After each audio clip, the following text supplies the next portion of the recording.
मैंने अपने जीवन से संन्यास लिया है अपने समाज के लिए।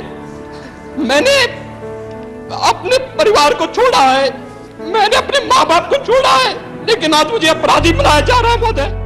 सर मुझे साल 1993 उत्तराखंड के पंचूर गांव में रहने वाला अजय अचानक से घर से लापता हो जाता है। बेटे को खोजने पिता आनंद सिंह हर मुमकिन जगह पर गए, लेकिन उसका कोई अता पता नहीं था। बेटे की याद में मां के लिए एक एक दिन काटना मुश्किल था। हालांकि अब बेटे के वापस आने की उम्मीदें धुंधली सी होने लगी थीं, मगर 6 महीने बाद अजय अचानक से अपने गांव वापस लौटता है। बेटे के वापस आने की खबर सुन मां की आंखों में खुशी के आंसू भर आते हैं, मगर बेटे के स्वागत के लिए वो जैसे ही अपना दरवाजा खोलती है तो उसकी आंखें खुली की खुली रह जाती हैं।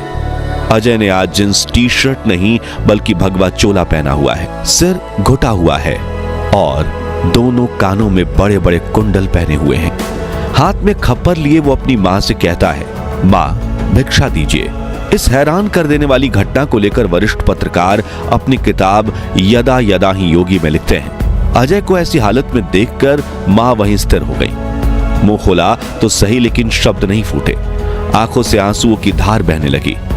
जो सत्य साक्षात सामने खड़ा था उसे देखते हुए भी यकीन नहीं हो रहा था, या शायद यकीन करने की हिम्मत नहीं थी। मगर सत्य सनातन है, टाला नहीं जा सकता। सत्य ही तो था। वो मां के सामने उनका बेटा युवा सन्यासी की वेश में खड़ा था। कल तक का कॉलेज से लौट कर आते ही इस हंसते मुस्कुराते चेहरे को देखने की आदत थी, और आज उनका नौजवान बेटा अजय सन्यासी के रूप में खड़ा था। मां का मन कहता है कि यह बेटा मेरा नहीं हो सकता, लेकिन दिमाग जानता था कि ईश्वर जितना कठोर हो सकता है उनका बेटा उससे भी कहीं कठोर हृदय का हो गया था। तभी अजय से आदित्यनाथ बने बेटे ने अपनी मां से कहा, मां भिक्षा दीजिए। मां ने खुद को संभालते हुए कहा कि बेटा ये क्या हाल बना रखा है, घर में क्या कमी थी जो भीख मांग रहा है। तभी बेटा कहता है कि मां सन्यास मेरा धर्म है, एक योगी की भूख भिक्षा से ही मिटेगी। आप भिक्षा में जो कुछ भी देंगी वही मेरे मनोरथ को पूरा करेगा। तभी मां ने रोते हुए कहा कि पहले तुम अंदर तो आओ। मगर युवा सन्यासी अपनी मां के आंसुओं से भी नहीं पिघला और उसने कहा, नहीं मां, बिन भिक्षा लिए ना तो मैं घर के अंदर जाऊंगा ना ही यहां से वापस जाऊंगा। आप पहले मुझे भिक्षा दीजिए, मैं रमता जोगी हूं, मुझे आप भिक्षा दीजिए, फिर मैं प्रस्थान करूंगा। आंसुओं को छिपाती मां अंदर गई और जो समझ आया उसने बेटे के भिक्षा पात्र में डाल दिया। भिक्षा लेते ही योगी आगे चल दिया। आवाज अभी भी गूंज रही थी, पहाड़ों के करीब पहुंचते बादलों तक अलख निरंजन। इस तरह से आध्यात्म के सफर पर चलकर अजय सिंह बिष्ट बन गए योगी आदित्यनाथ। और आज हम आपको योगी आदित्यनाथ के जीवन से जुड़ी ऐसी ही कुछ अनकही अनसुनी कहानियां बताएंगे, लेकिन उसके पहले नए दर्शक जल्दी से चैनल को सब्सक्राइब कर दीजिए। योगी आदित्यनाथ का जन्म 5 जून 1972 के दिन पुरी गढ़वाल उत्तर प्रदेश यानी आज के उत्तराखंड के पंचूर गांव के राजपूत परिवार में हुआ था।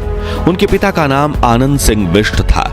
उन्होंने 1989 में ऋषिकेश के भरत मंदिर इंटरमीडिएट कॉलेज से इंटर की पढ़ाई पूरी की, जिसके बाद उन्होंने कोटद्वार के पीताम्बर दयाल महाविद्यालय से बीएससी में एडमिशन लिया, जहां से पास होकर 1992 में उन्होंने गोरखपुर यूनिवर्सिटी के फिजिक्स एमएससी में एडमिशन लिया, लेकिन उसे पूरा किए बिना ही घर छोड़कर चले गए और फिर जब वापस आए तो वो एक योगी बन चुके थे।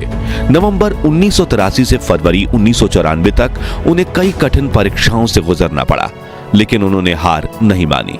फिर 15 जनवरी 1994 को गोरखा पीठाधीश्वर महंत अवैधनाथ महाराज ने पूरे विधि विधान से उन्हें अपने उत्तराधिकारी के रूप में घोषित कर दिया। अब अजय सिंह बिष्ट पूरी तरह से सन्यासी बन गए थे। योगी जी के बारे में लिखने वाले बताते हैं कि अजय को वापस घर लाने के लिए पिता आनंद सिंह और मां सावित्री दोनों गोरखपुर पहुंचे थे, जहां उनकी मां ने महाराज अवैधनाथ को कहा था कि महंत जी मेरा बेटा लौटा दीजिए। जो सुनकर महाराज ने कहा कि 4 बेटे हैं तुम्हारे, एक बेटा हमें दे दो। जो सुनकर अजय की मां की आंखों में आंसू आ गए। वो अपने पति के साथ वापस गांव लौट आईं। ये तो थी योगी के सन्यासी बनने की कहानी, लेकिन क्या आप जानते हैं कि उन्होंने राजनीति में कदम कब और कैसे रखा था? तो ये बात है आज से 26 साल पहले की, जब 1998 में योगी आदित्यनाथ के गुरु अवैधनाथ ने राजनीति से संन्यास लिया और अपनी जिम्मेदारियां आदित्यनाथ को सौंप दी। और यहीं से योगी आदित्यनाथ की राजनीतिक पारी शुरू हुई थी। उसी साल उन्होंने गोरखपुर से 12वीं लोकसभा के चुनाव में हिस्सा लिया था और चुनाव में जीत हासिल करके वो सबसे कम उम्र के सांसद बने थे, जिसके बाद उन्होंने हिंदू युवा वाहिनी का गठन किया और धर्म परिवर्तन के खिलाफ मुहिम छेड़ दी। कट्टर हिंदुत्व की राह पर चलते हुए उन्होंने कई बार विवादित बयान दिए और धीरे धीरे करके गोरखपुर की राजनीति में उनका दबदबा बढ़ने लगा, जिसके बाद 19 मार्च 2017 में विधानसभा चुनाव में जीत हासिल करके योगी आदित्यनाथ उत्तर प्रदेश के मुख्यमंत्री बन गए। लेकिन अब भी वो अपने परिवार से दूर थे और मुख्यमंत्री बनने के बाद उन्होंने उत्तर प्रदेश की जनता के लिए अपना सारा जीवन समर्पित कर दिया। इसी बीच मार्च 2022 में वो वरिष्ठ पत्रकार रजत शर्मा के शो पर गए, जहां उन्होंने अपनी बड़ी बहन के संघर्ष से भरे जीवन की एक झलक देखी। उन्होंने देखा कि कैसे उनकी बड़ी बहन कई किलोमीटर पैदल चलकर चाय और प्रसाद की छोटी सी दुकान चलाती हैं, मवेशियों को चारा खिलाती हैं और अपने परिवार की जरूरतों को पूरा करने के लिए हर दिन संघर्ष करती हैं। जिसके बाद रजत शर्मा ने योगी जी को कहा कि आपको नहीं लगता कि जैसे सभी राजनेता अपने परिवार का ध्यान रखते हैं, वैसे ही आप भी थोड़ा ध्यान रख देते? तभी योगी आदित्यनाथ की आंखों में आंसू आ गए और बड़ी ही दुखी वाणी से उन्होंने ये कहा, मैं देखिए एक योगी हूं और मुझे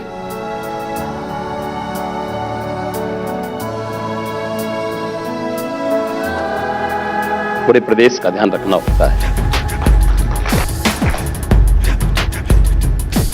एक मुख्यमंत्री के रूप में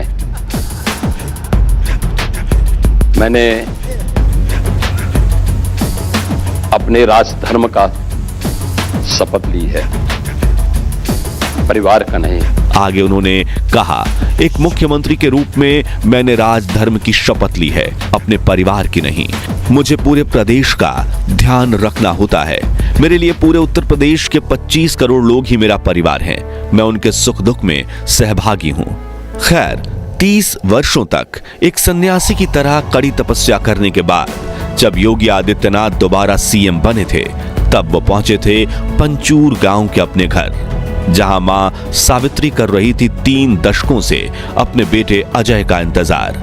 घर पहुंचते ही योगी ने सबसे पहले अपनी मां को माला पहनाते हुए पूछा, पहचान लिया मुझे? तभी मां ने मुस्कुराते हुए कहा, हाँ पहचान लिया। फिर उन्होंने अपनी मां के पैर छूकर आशीर्वाद लिया।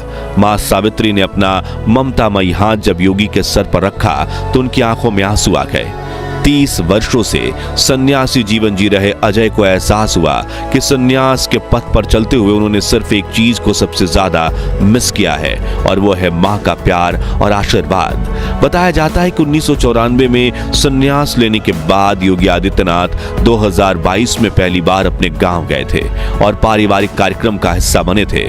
दरअसल सन्यास के पथ पर चलते हुए व्यक्ति को अपना घर परिवार सब कुछ छोड़ना पड़ता है। योगी आदित्यनाथ की तरह प्रधानमंत्री नरेंद्र मोदी भी सन्यासी जीवन जीने का एक बहुत बड़ा उदाहरण है। हालांकि औपचारिक तौर पर उन्होंने सन्यास नहीं लिया, लेकिन अपने घर परिवार से वो एक सन्यासी की तरह ही दूर रहे हैं। वहीं सीएम योगी आदित्यनाथ ने तो सिर्फ 20-22 साल की उम्र में ही सन्यास ले लिया था। तब से लेकर आज तक वो सन्यासी जीवन ही जीते हैं। योगी जी सुबह 3 बजे बिस्तर छोड़ देते हैं और फिर 4 बजे से 5 बजे के बीच योग करते हैं, जिसके बाद योगी स्नान करके शुद्ध तन और मन से पूजा अर्चना करते हैं। इतना ही नहीं, वो समय समय पर गोरखपुर जाकर मठ और मंदिर परिसर के चक्कर लगाते हैं, वहां की सफाई का जायजा लेते हैं, गौशाला में जाकर गायों की सेवा करते हैं और मछलियों को दाना भी डालते हैं। योगी आदित्यनाथ पूर्ण रूप से शाकाहारी हैं। वे सादे भोजन को ही ग्रहण करते हैं। आपको बता दें, योगी आदित्यनाथ की सरकार बनने के बाद उत्तर प्रदेश में माफियाओं का सफाया हो चुका है। कई बड़े बड़े डॉन इस वक्त सलाखों के पीछे हैं, कुछ तो बुरे काम धंधे छोड़कर बिल में छुप गए हैं। इसी को लेकर एक इंटरव्यू में जब पत्रकार रजत शर्मा ने योगी आदित्य जी से कहा कि अब तो उत्तर प्रदेश में बाहुबली नहीं बजरंग बली के नारे लग रहे हैं, तब योगी जी ने माफियाओं को खुली चेतावनी दे डाली। उत्तर प्रदेश में अब माफियावाद और पेशेवर अपराधियों के दिन लग चुके हैं। उन्होंने कहा कि उत्तर प्रदेश में माफिया और अपराधियों का समय अब खत्म हो चुका है और आने वाले समय में इनमें से कोई भी नजर नहीं आएगा, जिसका उदाहरण हमने हाल ही में राम मंदिर के प्राण प्रतिष्ठा दिवस पर भी देखा, जब 22 जनवरी से पहले आपराधिक मानसिकता रखने वाले कई लोगों ने अयोध्या में हमला करने की धमकियां दी थीं। लेकिन प्राण प्रतिष्ठा के दिन जब नरेंद्र मोदी और मुकेश अंबानी समेत देश के 7,000 बड़े वीआईपी लोग अयोध्या पहुंचे थे, तब योगी सरकार ने सुरक्षा का ऐसा इंतजाम किया था कि धमकी देने वालों के पसीने भी छूट गए और कोई भी अपराधी अयोध्या का बाल बांका तक नहीं कर पाया। तो दोस्तों, अगर आप योगी आदित्यनाथ की अनसुनी अनकही कहानियों का पार्ट 2 देखना चाहते हैं तो कमेंट बॉक्स में नेक्स्ट पार्ट जरूर लिखिए। वीडियो पसंद आया हो तो लाइक और शेयर जरूर कीजिए और ऐसी ही रोमांचक वीडियोस देखते रहने के लिए चैनल को सब्सक्राइब करके पास वाली घंटी जरूर बजा दीजिए। जय हिंद, जय भारत।